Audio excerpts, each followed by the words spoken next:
নমস্কার বন্ধুরা, সুনিতার হেসেলে সবাইকে স্বাগত। আজ আমি আপনাদের সঙ্গে শেয়ার করব ছানার জিলিপি। কোনো রকম ছানা ছাড়াই কিন্তু শুধুমাত্র আটা দিয়েই তৈরি করে দেখাবো একদম দোকানের মতন রসালো ছানার জিলিপি। খুব সহজেই আর খুব কম উপকরণেই কিন্তু এই ছানার জিলিপি বাড়িতেই তৈরি করে নেওয়া যায়। চলুন তাহলে রেসিপিটি শুরু করা যাক। এখানে দেখুন আমি বড় সাইজের একটা বাটি নিয়েছি। বাটির মধ্যে আমি দিয়ে দেব 1 বাটি পরিমাণে আটা। অবশ্যই আটাটাকে একটু মেপেই ব্যবহার করতে হবে। এবার ওই একই বাটির 1 বাটি আমি এখানে দিয়ে দেব গুঁড়ো দুধ। যতটা পরিমাণে আটা ব্যবহার করতে হবে ততটাই পরিমাণে এখানে গুঁড়ো দুধটা ব্যবহার করতে হবে। এবার আমি এখানে দিয়ে দিয়েছি সামান্য একটু বেকিং সোডা, আর দিয়ে দেব 1 চামচ ঘি। এবার এই সমস্ত কিছু আমি খুব ভালো করে একটু মিশিয়ে নেব।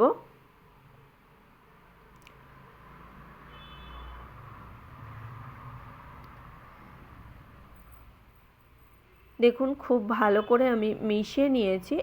যখন আটাগুলো এক জায়গায় জড়ো হয়ে যাবে, দেখুন হাতে মুঠো করলে এরকম এক জায়গায় জড়ো হয়ে যাবে, তখন বুঝতে হবে আটাটা খুব ভালো করে ময়াম তৈরি করে নেওয়া হয়ে গেছে। এবার এর মধ্যে আমি অল্প অল্প করে নর্মাল জল দিয়েই আমি একটা চটচটে ডো তৈরি করে নেব। একবারেই কিন্তু খুব বেশি জল এখানে ব্যবহার করবেন না, অল্প অল্প করে জল দিয়েই একটা চটচটে ডো তৈরি করে নিতে হবে।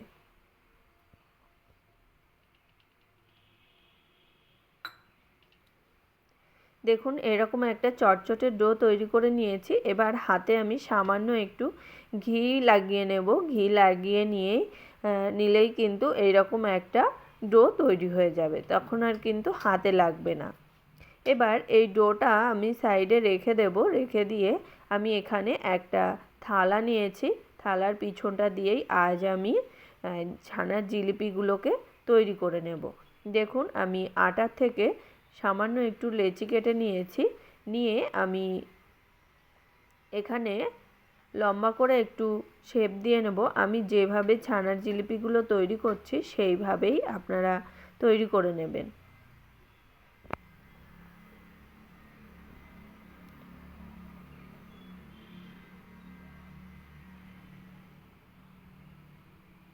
দেখুন এখানে আমার একটা জিলিপি কিন্তু তৈরি করা হয়ে গেছে।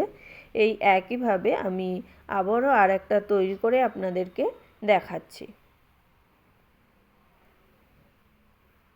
এটা বানাতে কিন্তু খুব বেশিক্ষণ সময়ের প্রয়োজন নেই।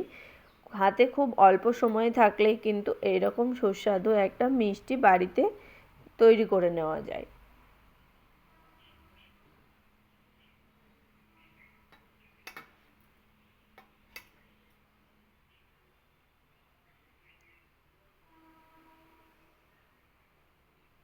দেখুন আমি আবারও একটা তৈরি করে আপনাদেরকে দেখাচ্ছি। এইভাবেই আমি সমস্ত ছানার জিলিপিগুলোকে তৈরি করে নেব। দেখুন এখানে আমি সমস্ত ছানার জিলিপিগুলো তৈরি করে নিয়েছি। এবার এই জিলিপিগুলোকে আমি ভেজে নেব। তার জন্য এখানে আমি কড়াইতে দিয়ে দিয়েছি সাদা তেল।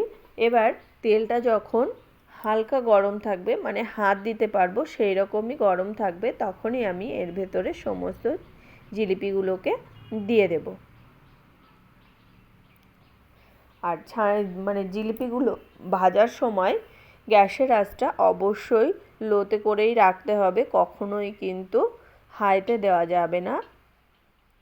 সমস্ত জিলিপিগুলো আমি দিয়ে দিয়েছি। জিলিপিগুলো ভাজতে কিন্তু খুব বেশি সময়ের প্রয়োজন পড়বে না। 4 থেকে 5 মিনিটের মধ্যেই জিলিপিগুলো খুব সুন্দর করেই ভাজা হয়ে যাবে। দেখুন এখানে আমার এক সাইড কিন্তু হালকা গোল্ডেন কালার চলে এসছে। আমি একটা চামচের সাহায্যে আস্তে আস্তে উল্টে দেব। দিয়ে আমি অপর সাইডটাও এই একই রকমভাবেই ভেজে নেব।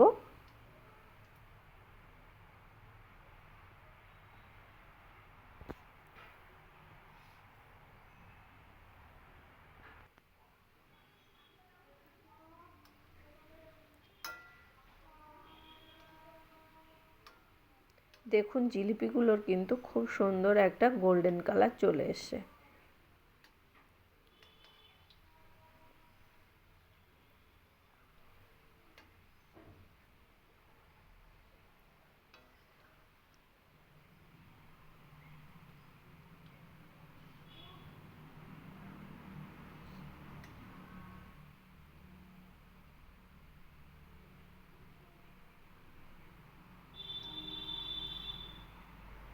এখানে দেখুন সমস্ত জিলিপিগুলোর আমার খুব সুন্দর একটা গোল্ডেন কালার চলে এসছে। এবার আমি সমস্ত জিলিপিগুলোকে তুলে নেব।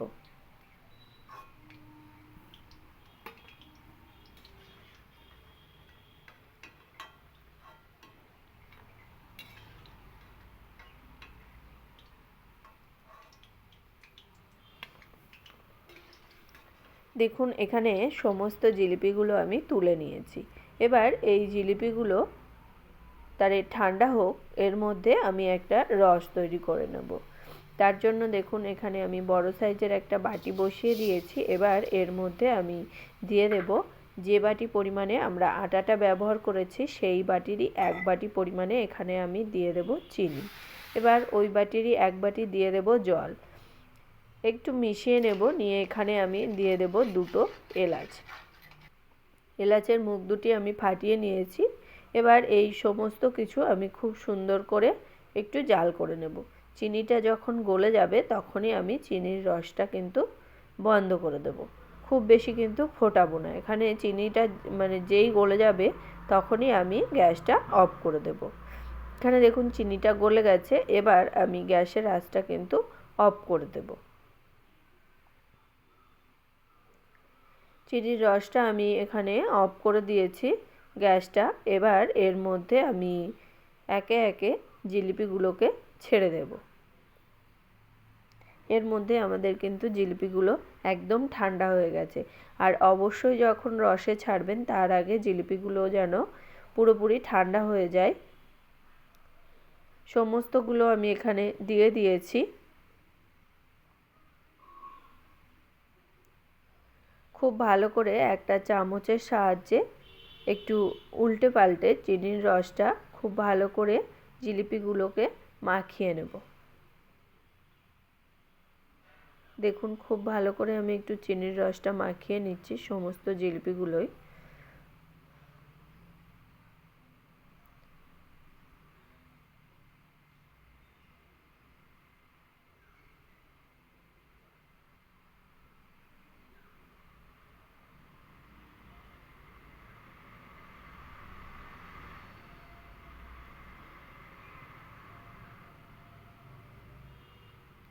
এবার এইভাবে আমি ঢাকা দিয়ে রেখে দেব মিনিমাম 30 মিনিট পর্যন্ত।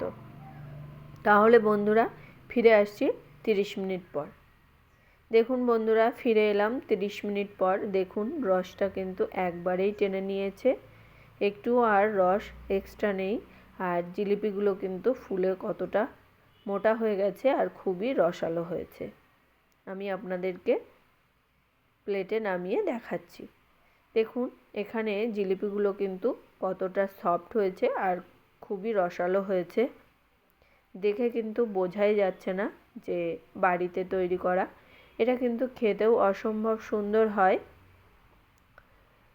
শুধুমাত্র আটা দিয়েই এই রকম সুস্বাদু ছানার জিলিপি কিন্তু ঘরেই তৈরি করে নেওয়া যায়। তাহলে বন্ধুরা আমার এই ছানার জিলিপির রেসিপিটি কেমন লাগলো অবশ্যই কিন্তু কমেন্ট করে জানাবেন। যদি ভালো লেগে থাকে তাহলে একটা লাইক করবেন আর সাবস্ক্রাইব করে পাশে থাকার অনুরোধ রইল।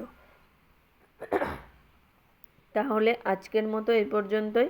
আবার দেখা হবে নতুন কোনো রেসিপি নিয়ে। ভালো থাকবেন, সুস্থ থাকবেন।